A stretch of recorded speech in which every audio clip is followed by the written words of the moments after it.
Sino kayang nanakot sa Duterte family? Kasi itong huling 2 araw parang biglang nagkaroon ng people power do sa bahay ng mga Duterte. Dahil pinakalat daw no, si Katie Duterte, anak ni Hanilet at saka ni Digong Duterte, na sasalakayin daw ng PNP ang mga bahay. Ano yun? Bakit sasalakayin? Si Duterte ay nakakulong na sa ICC. Anong pupuntahan ng pulis doon? Para saan yun? Ano kaya? Parang panic mood ba sila? Parang naisip lang nila?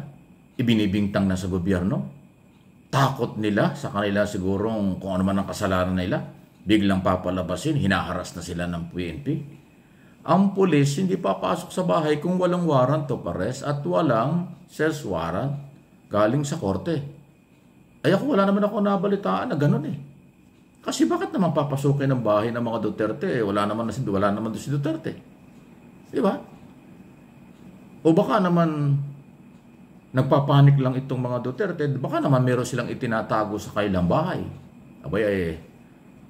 Hindi natin alam kung gano'n. Kasi kung malinis kayo at wala kayong tinatago at wala kayong problema sa inyong ginawa at ginagawa noon at sa ngayon, bakit kayo magpapanik? Again, hindi papasok ang pulis sa isang bahay kahit kaninong bahay o building kung walang court order kasi bawal yun.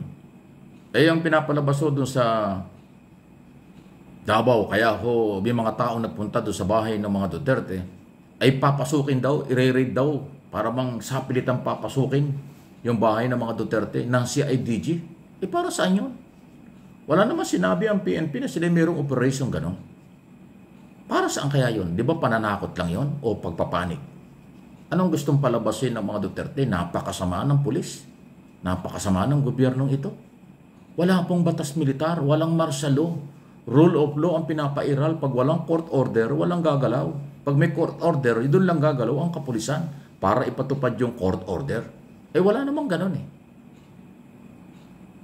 Ang alam ko na pwedeng manghuli ang pulis pag dumating yung warrant of arrest galing sa ICC na dala-dala ng Interpol against Sara Duterte, Senador Bato de la Rosa, balita ko si Bongo kasama din daw, at yung mga general na kasama o co-accused ni Duterte sa crime against humanity sa Netherlands ICC. Pero kung mayroong halimbawa local issue, i-raid ng pulis, parang malabo. So yun namang mga taga Davao naniwala. Bigla silang nagpunta doon sa mga bahay. At balita ko hanggang kahit gabi, nagbabantay sila.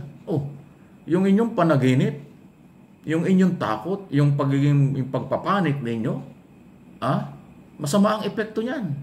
Bakit? Guilty ba kayo? Nagtatanong lang. Guilty ba kayo? Meron ba kayong tinatago? Bakit kahit na wala namang galaw ay pinipilit nyo at pinapalabas nyo na kayo ay hinaharas? Ano ito? For publicity? Para saan? Di ba? Local naman ang tinatakbo ng mga Duterte dahil yung isa congressman ng First District, yung isa naman vice mayor. Si Duterte naman mayor yata. Paano magiging mayor yan? Mga Nograles ang malakas sa Davao dahil nga lalo na ngayon nakakulong si Duterte. So, para saan yun? So, kayong mga taga Davao at mga followers ng mga Duterte, huwag kayong magpanik. Bago kayo gumalaw, alamin mo na nyo, anong mga dahilan? Inuulit ko, hindi po magre-raid ang pulis kung walang court order. At bago lumabas ang court order, mayroong mga basihan yan. Wala naman akong nabalitaan na mayroong local cases against Duterte, lalo na sa Davao. So, ano po yung masasabi dyan? Ano bang galawan ito? Publicity para siraan ang gobyerno? Publicity para palabasing masama, diktador at nanghaharas ang Philippine government under President Marcos? Wala pong ganon. Inuulit ko. Rule of law, due process. Bibigyan ng lahat ng pagkakataon kung merong ebidensya, bibigyan ng pagkakataon sa korte ang lahat kung ito'y kinasuhan at kung ano man. Hindi pwede ang harassment. Hindi ho prinsipyo at programa ng gobyernong ito ang pangharas. Pagpapatupad lang ng batas. Iba yun. Pag pinatupad ang batas, hindi yan harassment. Kasi yun ay kailangan gawin ng mga autoridad. Please like, share, comment dito sa ating topic na ito. Ewan ko kung anong gusto nilang palabasin dyan. Samantala, ito mukhang lumalala yung mga spy. Meron na namang nahuling Chinese national or Chinese daw po malapit sa opisina ng COMELEC sa Intramuros, Maynila. Nasa kotse at meron daw gadgets or mga equipment na espiya, nagmo-monitor, nakaka-monitor ng mga usapan at communication ng COMELEC. So ito ba yung may kaugnayan ba ito doon sa lumabas na report mula sa National Security Council na posibleng ang Chinese government ay nakikialam sa politika sa Pilipinas, lalo na ngayong mag-i-eleksyon, at gusto nila ay mga kakampi nila o kakampi sa China ang manalong mga posisyon sa ating pamahalaan? Delikado yan. Ito'y may kaugnayan din ba doon sa na-discovering company na binayaran ng Chinese government, Chinese embassy, para maging troll at magpakalat ng mga fake news, paninira sa gobyernong ito para masira ang gobyerno sa mamamayang Pilipino at paniwalaan ng China sa kanilang pang-aagaw sa West Philippine Sea na pinapaniwala kanila ang West Philippine Sea sa kabila ng lahat ng atin ang West Philippine Sea Exclusive Economic Zone. So dalawang issue tungkol sa West Philippine Sea at tungkol sa incoming political exercise. Yan ang galaw ng mga espiya. Ayon sa NBI, positibo sila dahil yung mga equipment na kanilang na-recover sa loob ng kotse ng Chinese na nahuling malapit dyan sa compound ng Intramuros, na-monitor ang mga communication ng COMELEC. So, ibig sabihin, garapala na ang galaw. Ha? Talagang iba ang galaw ng Chinese government at ng mga Chinese national dito sa ating bansa. Kaya kailangan palakasin ng ating Immigration, Department of Justice at ng ating mga kinaukulan ang paghahanap sa mga illegal na gawain ng mga Chinese national. Sinasabotahe tayo. Bawal na bawal makialam ang ibang bansa sa internal problem, internal political exercise ng Pilipinas o kahit anong bansa. Bawal po yan. Pero kung totoong nag-i-espiya at nakikialam sila, anong layunin? Gusto nilang isabotahe ang eleksyon? Gusto nilang ipanalo ang kanilang mga sinusuportahan kung meron man? Gusto nilang guluhin ang ating political exercise? Aba, napakalaking pagkakamali niyan.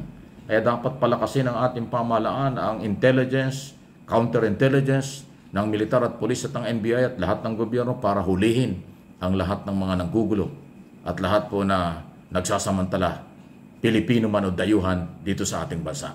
Yan ang trabaho ng counterintelligence at intelligence operatives, intelligence community ng buong gobyerno.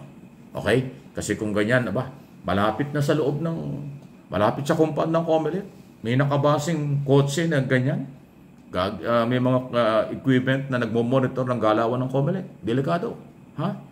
Isang pagsabotahe ito. So, dalawang issue po ito na ating ipinaparating sa inyo. Spy na mga dayuhan o Filipino-Chinese, isa-isa na pong bumabagsak at sa kamay ng mga otoridad at nahuhuli kasama mga ebidensya. Hindi yan dapat i-deport lang, dapat ipakulong, kasuhan at panagutin sa Philippine law under Philippine government. Okay? At ito nga pong pagpapanik naman ng mga Duterte na pinapalabas na merong raid sa kanilang mga bahay. Dami palang bahay ni Duterte, nabuko tuloy ngayon. Hindi lang yung bahay na kunwari malumang bahay doon sa tabi ng ilog. Marami palang mga bahay ngayon na binabantayan na nabulgar tuloy na marami palang bahay si Digong dyan sa Davao. Okay? So ano inyong masasabi dyan sa mga isyong ito? Trabaho lang, walang personalan. Mga isyu pang dapat nating pag-usapan. Mag-comment, react tayo. Malaya po tayo. Sa ilalim po ng ating pamahalaan, nirerespeto ang ating kalayaan. Please like and share. Subscribe kung hindi pa.